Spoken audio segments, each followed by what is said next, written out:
Shalom. Hari-hari ini kita mengalami begitu banyak suara dan berita-berita yang mengejutkan. Kita melihat pada waktu pengangkatan daripada presiden, wakil presiden dan para menteri. Mereka membuat pembaruan, mereka membuat terobosan-terobosan dan itu sangat ajaib. Saya berdoa supaya bangsa kita benar-benar seperti yang dicanangkan, memasuki Indonesia Emas.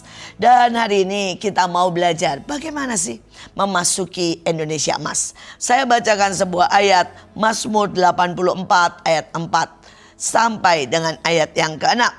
Berbahagialah orang yang diam di rumahmu, yang terus-menerus memuji-muji engkau.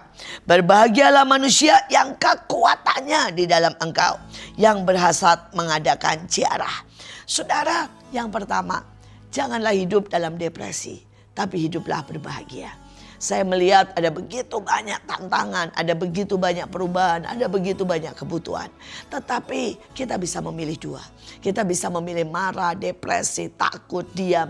Atau kita bisa terus berjalan. Berapapun yang sedang kau hadapi. Bahkan ketika engkau melewati lembah-lembah kekelaman. Ketika engkau melewati neraka, jangan berhenti di sana. Keep going, terus berjalan.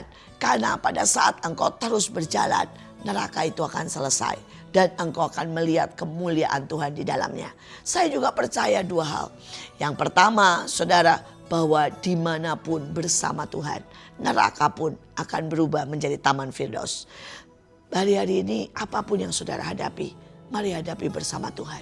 Memilihlah untuk berbahagia. Yang kedua, saya percaya seperti yang banyak dikatakan orang, berhenti protes, nikmati proses. Dalam hidup ini selalu akan ada proses. Ada proses untuk menjadi besar. Ada proses pada waktu kita harus belajar. Ada proses untuk kita di bawah. Ada proses pada waktu kita di atas. Mari nikmati. Ketika saudara menikmati proses, itu akan menjadi hal-hal yang sangat ajaib. Tetapi pada waktu kita terus protes dan protes dan protes, itu akan menimbulkan tekanan. Itu akan menimbulkan depresi. Dan itu bahkan bisa menimbulkan kecenderungan untuk bunuh diri. Saya melihat ada begitu banyak hari-hari ini kecenderungan untuk menyerah. Kecenderungan untuk sakit.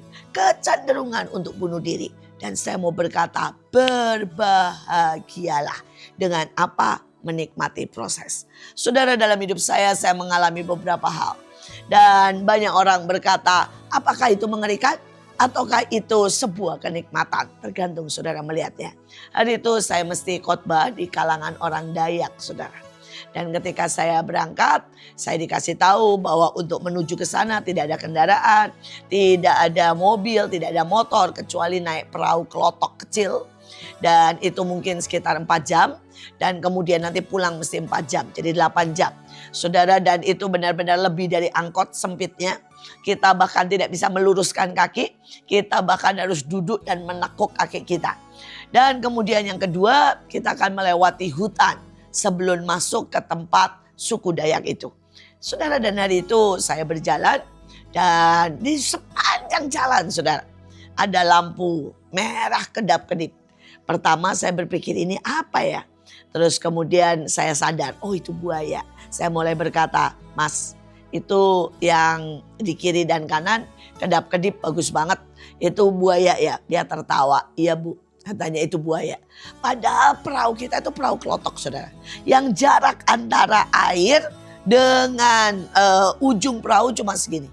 Dan buaya itu kalau mau up, dia dengan sangat mudah. Tapi sekali lagi, pada waktu itu dilewati, apakah kita menganggapnya sebagai sebuah kengerian, ketakutan, atau kita melihatnya sebagai sebuah keindahan, petualangan yang sangat ajaib. Membangkitkan adrenalin, membawa kita tertawa dan bersuka cita. Kalau kita bisa melihat keindahan alam, juga keindahan ciptaan Tuhan. Tapi belum selesai sampai di situ. Dan hari itu saya mengalami sesuatu yang luar biasa.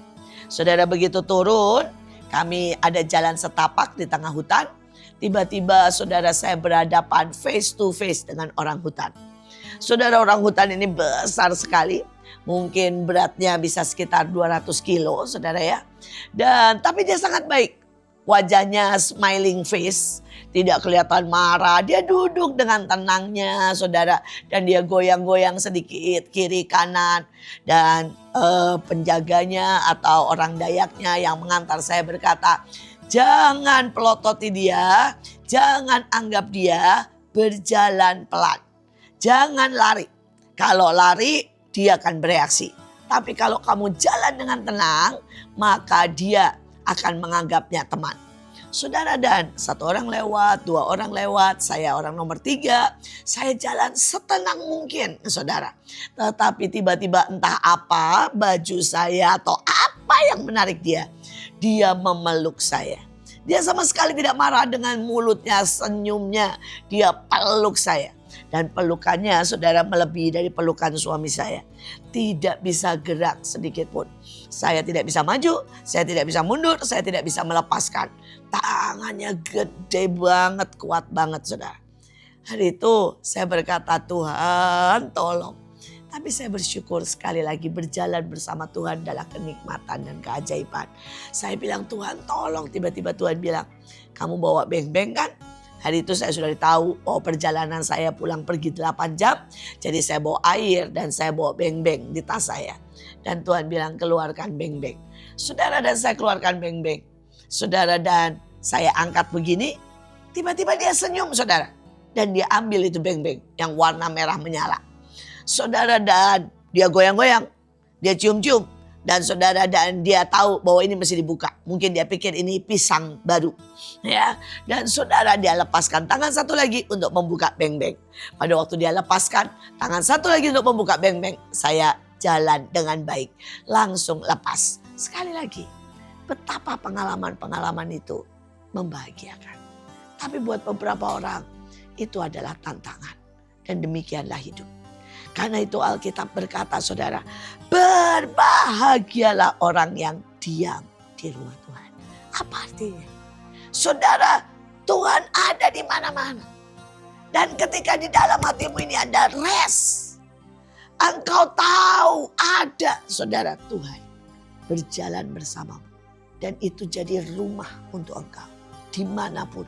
Bukan soal tempat, bukan soal daerah, bukan soal keadaan, tapi engkau diam di dalam Tuhan.